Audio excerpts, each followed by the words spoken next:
but for the duration of the conference. So I'll introduce Zach. Zach and I've had a couple of conversations about today, and I'm just thrilled that he's here and here with his family and willing to share his story. So, your turn. All right, how's everyone doing today? Great. Great, it's good to be here. Like she said, my name is Zach. I'm Zach Barber. I'm 19 years old, and I just finished my first year at Brigham Young University. And I'll just kind of share my experience with the CGs of how it all started and where I'm at right now, and hopefully I can communicate that well enough to you guys. So I'll sit down as well, if that's cool.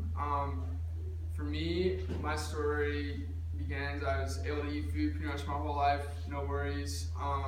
And then around the age of 12, I started throwing up after eating foods. And didn't really know why, it was kind of concerning. And I was a swimmer growing up, and I actually got swimmer's ear. And I ended up going to the doctor, and they took my weight, and they noticed I lost a lot of weight in like a short period of time because I was throwing up after eating food. And that was concerning, and they encouraged me to go to a GI doctor. Ended up going to the GI doctor, and they did some tests, did an endoscopy, and they found out I had eosinophilic esophagitis. It took me a while to master that, like saying that word. But yeah, it's a great word to say. Anyways, at that time, I didn't really know what was happening. I wasn't really concerned because I was still eating. But slowly over time, just kept getting more sick. We tried more medicines, and they were kind of failing. We tried the steroid thing. Prednisone, as you guys know, I'm sure what that medicine is. It works great for me, but it's a terrible drug. Anyways, just over time, tried different diets, just kept getting sick, and my diet became more restricted. And that was hard for me because I was just losing foods, and it was frustrating. And over time, I later on found out I had eosinophilic gastroenteritis as well, another great word to say. And just over time, I just kept getting more sick, and 2012 November was when I was just so ill that my doctor had to take me out every single food. I had to do the medical formula diet, and that was pretty crazy, to be honest. And so basically, I'd taken off all food, and I got to pick 3 foods, and I picked rice, because rice is versatile.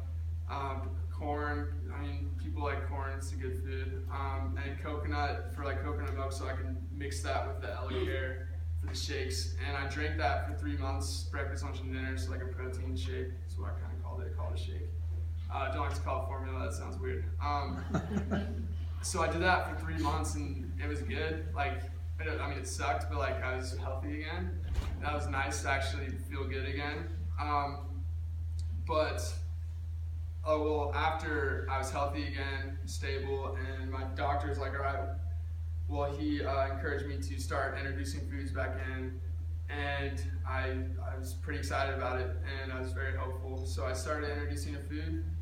I think I failed the first one and just kept doing it, and it's almost been 4 years, and right now my diet consists of rice, pears, salt, pepper, sugar, canola oil, snow cones. It's a great date in the summer, and like artificial candies, and I still have to drink that medical formula. So I ended up drinking that every day for about 2.5 more years. And as you guys know, like when you eat the same thing over and over again, it kind of gets old.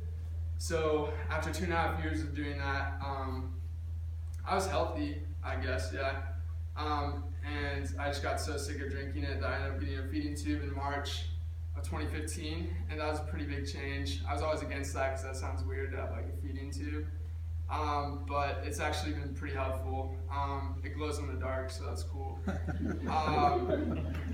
Anyways, like over this period of time, like your whole perspective on life changes. Like I appreciate food way more now than I ever did. But yeah, like kind of like, I don't know, when we all go through trials, I kind of see it in 3 stages. So the first stage of going through a trial is kind of like this pity stage where you're kind of like, why me? Why are all these foods getting taken away? That kind of happened right when I got a disease.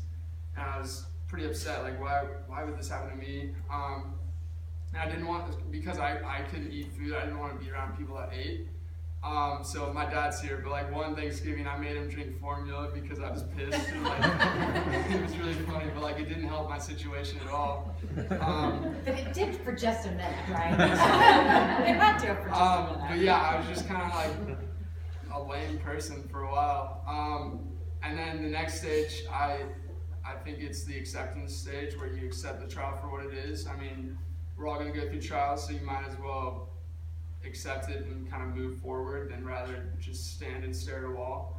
And at that point, I think that was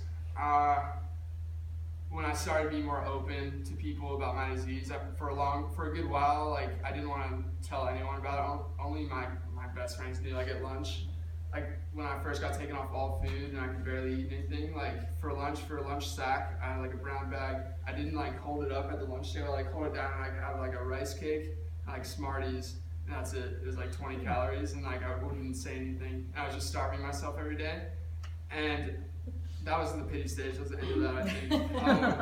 And then I started like being more open with it, and people were like, "Wow, that's crazy!" Like for a long time, I thought they were gonna kind of like make fun of me, and sure, like people poke fun of me, but like for me, so I'll move on to the acceptance stage, and then refining for me is when you've accepted it and you've grown, and you're able to maintain positivity. Because I'm not gonna say you're gonna be happy all the time.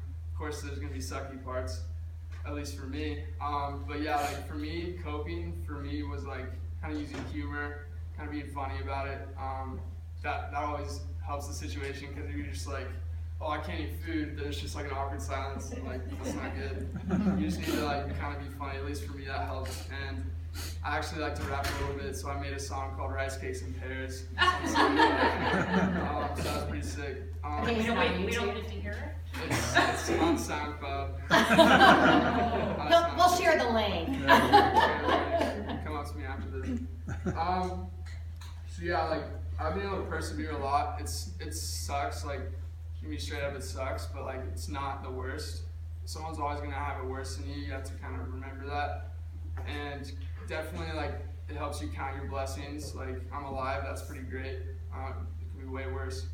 And as a swimmer, I was able to break 3 high school swimming records despite only drinking formula, pretty much. And I mean, I graduated high school. Most people do that, but that's pretty cool too. I finished my first year of college, living on my own. That's pretty crazy. And then just like I've been able to kind of grow in social situations. I usually bring my rice cakes wherever I go. So that way I'm like ready. But yeah, I've been able to kind of grow a lot, and it's changed me into the person I am today. That's kind of my story. But yeah, I'd be happy to take questions wherever you guys want. Do you have any life-threatening food allergies or any other medical conditions? So I don't know, life-threatening. My symptoms are basically I'll throw up, I'll get brain fog, so like I'm very spacey, fatigue. Over time my throat does close up, but I usually, but you don't have antibiotics. I'm stable right now, so nothing life-threatening, thankfully. And you don't have any other, some. Yeah, nah. So my big Seasonal question allergies. is the dating. Dating. Yeah, dating's my huge. son does have anaphylactic allergies, Okay. Yeah. and so dating is the whole find people to tell thing. Yeah, and how do finding you handle dating and life-threatening food allergies? I can kind of chime in here because I Please do. life-threatening peanut allergy. And as far as dating, it's like you just have to be upfront with people, and you just kind of like my boyfriend now, he just like basically doesn't eat nuts, Right. Unless he's not going to see me for a while. But I don't know, you just kind of have to be upfront and tell them and be like, this is kind of like what's going on. Like either you don't eat them, or you don't kiss me, and like you just kind of have to find someone that respects you enough to do that, because like it's super important. I've had a boyfriend in the past that once just like ate nuts and then like kissed me, then I like went to anaphylactic shock, I had to use my EpiPen, and it's like, How bad did you feel? yeah, I mean he's not around anymore, obviously. Good for you. Yeah, but yeah, just kind of don't be afraid to be like, hey, I have this allergy and it's embarrassing, but just kind of say it because it's not worth having to stick yourself. Yeah, definitely like being upfront, like not trying to hide it. Like you just need to be upfront. Like if they don't accept it, then they're not good enough for you. So just move on. Exactly. So But like for me, I can have like snow cones and like stuff like that. So like, I have a girlfriend now, but like first day I took her to Rita's, which is like an Italian ice place, and they have a flavor called juicy pear, and I can have pear, so we just eat that. Yeah. And we just like the puppy barn. Puppies are great. You learn, you do learn, and you guys, the kids here who are at varying degrees, obviously you're not all on tubes.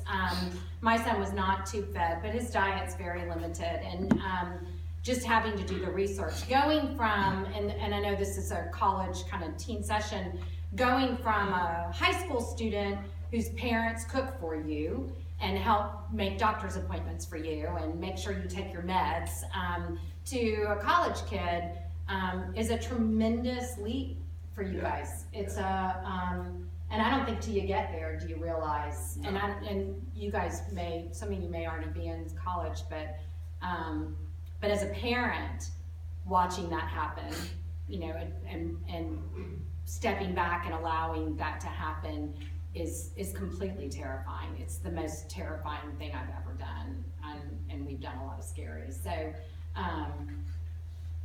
and my son graduated. Did I mention that? He did. He lived through it. So, but what we wanted to do, there were kind of 4 aspects of the whole college teen transition that we wanted to put out there, and then open it up for more questions. So the social that Zach was talking about, kind of how to manage different. The academic, if anybody had questions about academic from your perspective, or things like 504 or Section 504, the medical perspective of it, and I don't know, Zach, we haven't talked about the doctors at Brigham Young, or if you guys have questions about how to do that. We may not be able to cover a lot of that here, but put it on the table. And then just getting started, for those of you who are not in college yet, kind of, we talked a little bit about college essays, and, you know, what do you say before you pick a school? How do you pick a school? Are there, you know, any lessons learned that you guys can share that we can kind of shed some light on when you picked a program? Because obviously you went away from home, and my son went a long way. How far away from home are you? 22 hours. Yeah, so it's a long way. Yeah, so my son went 6. I thought that was a long way. So anyway, do you guys want to just ask a few questions from anybody else have any questions along those formats, or anything you want to share? I'm interested big time in how did you choose a college for 2 reasons, obviously career and what you're interested in, but then also one that accommodates you. Do you have a 504? So my mom might know better. I'm more of just the guy. He does, yeah. Okay, Yeah. so did the EOE affect your decision as to what school you went to, or did it not an issue for you? You know, Sometimes being tube fed's easier because you don't have to worry about the kitchen. Yeah. You know, you're. So I don't think it totally played a huge part, mostly because my brother's over to college with me. But I was a freshman this year, and I chose to live outside the dorms because I could have a kitchen. But yeah, so like I'm stable. Luckily, it's not anaphylactic. But I just needed a place where I can make my shakes, and I have those splash juice boxes I can carry wherever. So the school allowed you, some colleges I hear have, you know, freshmen have to live on campus, but you have a medical issue, so they allowed you to live off campus? You can choose. I don't think it would. That wasn't an issue there. But that is the case in a lot of schools, and it's hard to get an allowance to live off if it's a requirement. Go ahead. I can help comment on that. I go to a university that my freshman year required me to live in the dorms, and what I was able to do is go to the ODA, Office of Disability Accommodations, and file with them, and then they allowed me to transfer into a dorm that had a kitchen unit in it. So just working with your university is all you really have to do. Where are you in school? University of North Texas. You're in Texas. Yeah, from Texas. Oh, cool. Yeah, I think working with the university on the front end, and I'll be honest, my son said, I'm not gonna let that play a part. And I'm like, great, we'll figure it out when you figure out where you wanna go. And we did. You know, you guys are covered, as you well know, under the Disabilities Acts, and so they have to accommodate you in public universities, not in private universities, they don't. But in public universities, they do have to provide accommodations, safety. Virginia Tech did agree